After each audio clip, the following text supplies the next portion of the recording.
오늘 함께 나누실 하나님의 말씀은 에스겔서 31장 말씀입니다.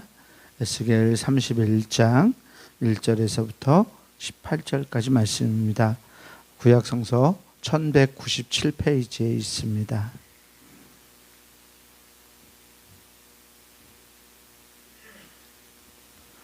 에스겔 31장 1절에서 18절까지 말씀입니다.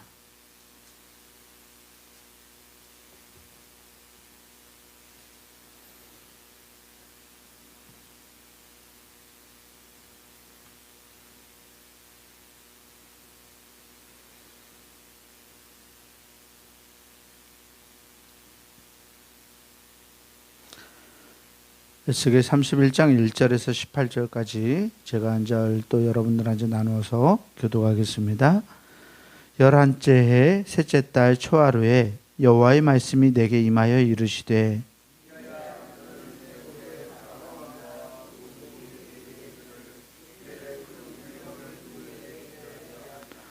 볼지어다 아수르 사람은 가지가 아름답고 그늘은 숲의 그늘 같으며 키가 크고 꼭대기가 구름에 닿은 레바논 백향목이었느니라.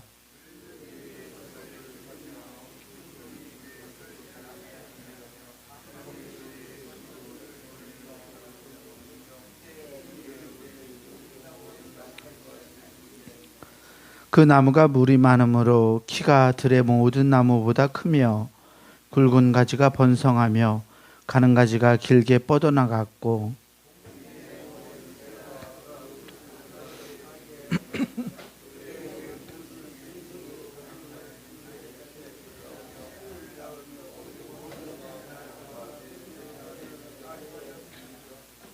그 뿌리가 큰 물가에 있으므로 그 나무가 크고 가지가 길어 모양이 아름다우매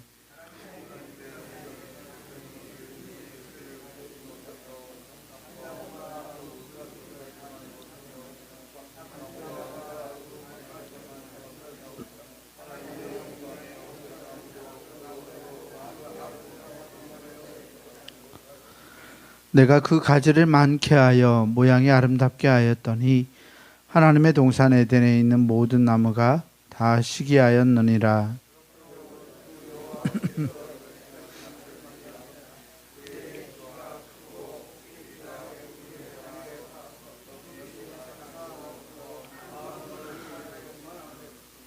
내가 여러 나라의 능한 자의 손에 넘겨줄지라. 그가 임으로 대우할 것은 내가 그의 악으로 말미암아 쫓아내었음이라.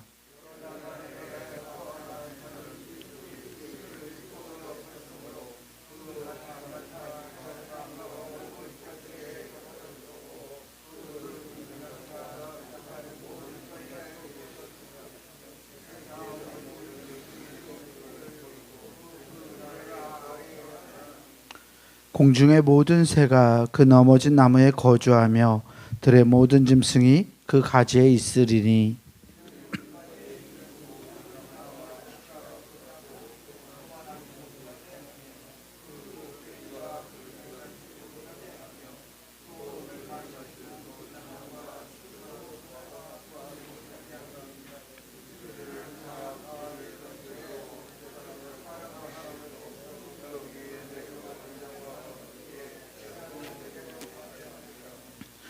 주 여호와께서 이같이 말씀하셨느니라. 그가 서울에 내려가던 날에 내가 그를 위하여 슬프게 울게 하며 깊은 바다를 덮으며 모든 강을 쉬게 하며 큰 물을 그치게 하고 레바논이 그를 위하여 슬프게 울게 하며 들의 모든 나무를 그로 말미암아 쇠잔하게 하였느니라.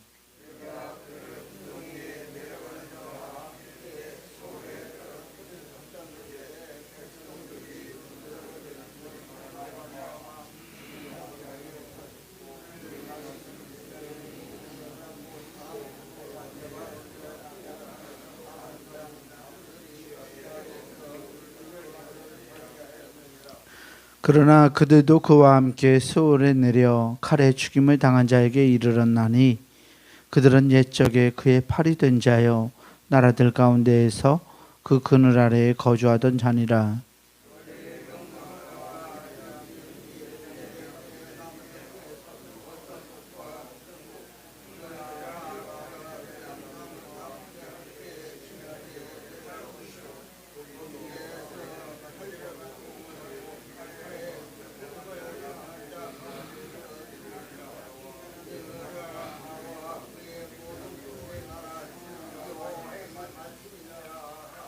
아멘. 주님이 주시는 놀라운 은혜와 평강이 우리 모든 교우들에게 함께하기를 주의 이름으로 축원합니다. 오늘 에스겔서 31장 말씀을 보았는데요. 앞장에서부터 계속 이어져 오는 이집트, 애굽에 대한 심판의 메시지를 전하고 있습니다. 바로왕에 대한 예언을 이렇게 하죠. 2장의 2절에 보면 인자야 너는 애굽의 바로왕과 그 무리에게 이르기를 너의 큰 위엄을 누구에게 비하랴라고 말하고 있어요.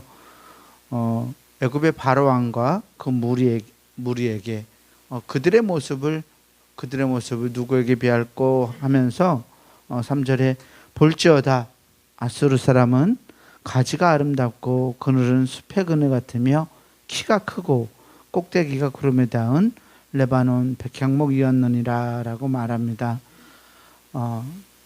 이 이집트 제국과 파라오를 이 레바논 백향목에 비하고 있어요. 아수르 사람들이죠. 아수르 사람이라고 하는 말은 아수르 제국의 사람이라는 말인데, 그러니까 이집트라는 제국을 아수르라는 제국에 빗대고 있다는 거예요. 이 아수르 제국이 어떤 제국이었나요? 북왕국 이스라엘을 몇백 년 전에 멸망시켰던 제국이에요. 그리고 이 제국이 주전 600년대 초에, 그러니까 남왕국 유다가 멸망하기 한 20년 정도 전에 이 바벨론이라는 제국에 의해서 무너졌어요. 이 거대한 제국, 정말 무너질 것 같지 않았던 커다란 제국이 새로 일어난 제국인 바벨론에게 아수르가 완전히 무너져 버렸거든요. 그러면서 이집트와 이 바로를 봐라, 한 20년 전에 무너진 그 아수르처럼 너희의 모습도 그럴 것이다 라고 말하고 있는 거예요. 아수르 사람을 레바논 백향목에 비하고 있습니다. 고대 근동사에서 이 레바논의 백향목 나무 많이 들어보셨죠? 백향목을 어디에 썼나요? 솔로몬이 성전 지을 때, 하나님의 전을 지을 때 썼던 나무 재료였죠. 하늘 높이 곱게 뻗은 백향목 나무. 이 고대 근동에서 이 하늘 높이 뻗은 백향목은 부러움의 대상이었어요. 우리나라는 커다란 나무들이 많죠. 소나무들도 막 몇십 미터 되고 반듯한 나무들이 많지만 이 중동 지방에서 이 나무라는 것은 우리나라의 나무에 비할 바가 되지 못하기 때문에 이 레바논에서 자라나던 이 백향목은 굉장한 부러움의 대상이었습니다. 웅장하고 화려함의 제국들이 그 나무를 앞다투어서 차지하려고 했어요. 솔로몬이 성전 건축에 이 레바논의 백향목을 사용했던 것처럼 다른 나라들도 자기들의 제국 도시들을 건축하고 하는데 이 백향목을 많이 썼습니다. 그래서 백향목은 아름다움과 또 부유함의 상징이었습니다. 오늘 말씀에서는 이 아수르의 왕을 이 백향목에 비하고 있습니다. 3절 말씀에 보면 아수르 왕을 이렇게 표현하죠. 볼지어다 아수르 사람은 가지가 아름답고 그늘은 숲의 그늘 같으며 키가 크고 꼭대기가 구름에 닿은 레바논 백향목이 얻느니라. 하지만 그런 백향목의 아수르 왕의 이 화려함 뒤에 어떤 것들이 자리하고 있었어요. 10절과 11절 말씀에 보면 이 아수르에 대해서 굉장히 칭찬하다가 갑자기 이런 말을 해요. 10절 11절에 보면 그러므로 주 여호와께서 이같이 말씀하셨느니라. 그의 키가 크고 꼭대기가 구름에 닿아서 높이 솟아났으므로 마음이 교만하였은즉, 마음이 교만하였다라고 말하고 있죠. 내가 여러 나라의 능한 자의 손에 그래서 넘겨줄지라. 그가 임으로 대우할 것은 내가 그의 악으로 말미암아 쫓아내었음이라. 아멘. 아수르 왕의 마음이 교만하였다고 말하고 있어요. 자기가 잘 나갔기 때문에, 그 제국이 튼튼했기 때문에, 다른 어떤 제국보다도 커다란 힘을 가지고 있었기 때문에 아수르의 왕 교만할 수밖에 없었습니다. 그런 그 교만함을 보고서 하나님은 그것을 악으로 여기셨고 11절 말씀처럼 내가 그의 악으로 말미암아 쫓아내었음이라라고 말씀하고 있습니다. 아수르의 화려한 이면에는 이 제국이 가지고 있었던 하늘에 닿는 교만함과 폭행, 그리고 다른 나라에 대한 무자비한 억압 정책, 이런 나쁜 것들이 있었어요. 이 북왕국 이스라엘을 비롯하여 정복한 나라들을 종으로 삼아서 그들의 터전을 다 빼앗고 그들을 노예로 삼고 그들에게 눈물을 머금고 살아가도록 만들었던 이 폭력이 아수르의 그 화려함 뒤에 있었던 것입니다. 아수르가 가졌던 그러한 위선, 겉으로는 아름다워 보이지만 이 제국이 피 위에 세워진, 폭력에 의해서 세워진 이 제국이었다는 그림자가 있었기 때문에 하나님의 심판을 면할 수 없었던 것입니다. 이 아수르 제국의 신약 성서의 비교해 본다면 예수님께서 말씀하셨던 회칠한 무덤, 그러니까 하얀 칠을 무덤, 겉으로는 깨끗해 보이고 화려해 보이지만 결국 안에는 시체가 썩고 있는 그러한 상태라고 말할 수 있습니다. 회칠한 무덤이라는 것은 화려한 이면에 썩고 있는 어떤 내면의 뭐라고 그럴까요? 부정함을 의미하는데요. 율법의 화려함으로 치장한 이스라엘이 마음이 하나님에게 가 있지 않고 회칠한 무덤처럼 도덕적으로도 또 그들의 영적으로도 해이한 상태에서 돌이키지 않았던 것을 예수님은 회칠한 무덤이라는 표현으로 그들을 지적했던 것입니다. 아수르나 애굽이 바로 이 회칠한 무덤처럼 겉은 화려하지만 교만하고 하나님 앞에서 악을 행하는 그러한 삶의 모습을 가지고 있었다고, 그래서 하나님의 심판을 면할 수 없다고 에스겔 선지자는 선포합니다. 14절 말씀을 보면 이런 말씀을 하고 있는데요. 이는 물가에 있는 모든 나무는 키가 크다고 교만하지 못하게 하며 그 꼭대기가 구름에 닿지 못하게 하며 또 물을 마시는 모든 나무가 스스로 높아 서지 못하게 하미니 그들을 다 죽음에 넘겨주어 사람들 가운데에서 구덩이로 내려가는 자와 함께 지하로 내려가게 하였습니다. 아멘. 심판의 메시지죠. 교만한 바로와 바로의 나라가 스스로 하나님 같다고 여겼기 때문에 그들이 이렇게 무너질 수밖에 없다라고 말하고 있습니다. 이 회칠한 무덤이나 화려한 이 아수르와 같은 이 백향목 같은 그러한 모습은 비단 아수르나 이집트의 모습만이 아니라 오늘을 살아가는 우리들의 모습이기도 합니다. 우리는 교회를 그리스도의 몸이라고 말합니다. 교회가 그리스도의 몸이기 때문에 교회는 예수 그리스도를 닮아가야 되죠.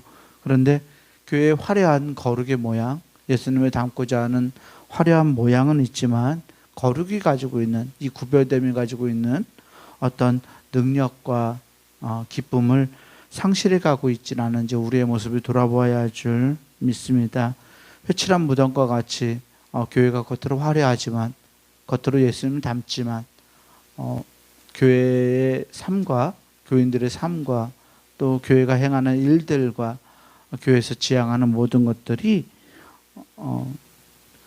예수님의 마음을 담아 가지 못한다면 교회 역시도 이 아수르 제국이 처했던 것처럼 또 이집트 제국이 멸망의 길로 걸어갈 수밖에 없었던 것처럼 초라한 모습으로 전락할 수 있음을 우리는 기억해야 합니다.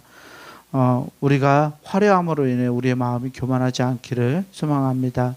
특별히 우리 한국교회가 교만하지 않기를 소망합니다.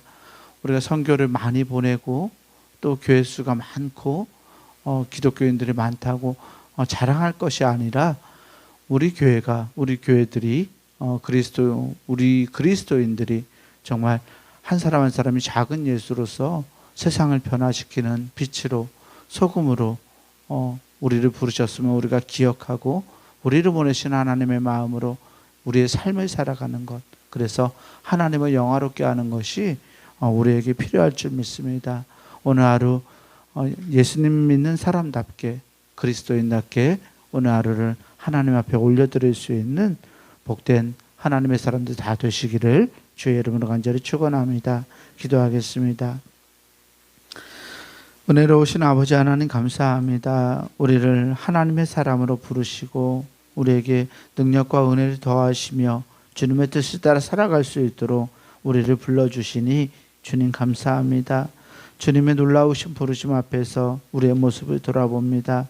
우리가 레바논의 백향목같이 겉으로 화려하지만 교만하지는 않았는지, 또 회칠한 무덤처럼 우리의 겉과 우리의 마음이 다르진 않았는지 하나님 우리의 모습을 돌아보며 주님 앞에 우리를 내려놓습니다. 주님, 우리가 주님의 사람답게 이 세상을 살아가길 소망합니다.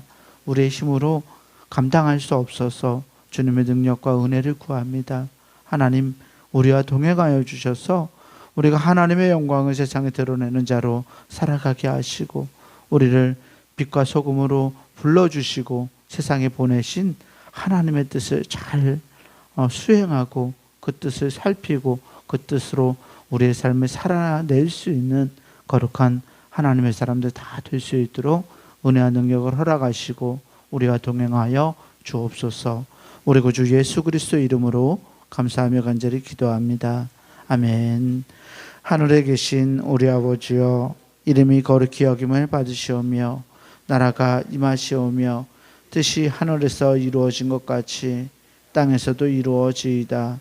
오늘 우리에게 일용할 양식을 주시옵고 우리가 우리에게 죄 지은 자를 사하여 준 것 같이 우리 죄를 사하여 주시옵고 우리를 시험에 들게 하지 마시옵고 다만 악에서 구하시옵소서. 나라와 권세와 영광이 아버지께 영원히 있사옵나이다. 아멘.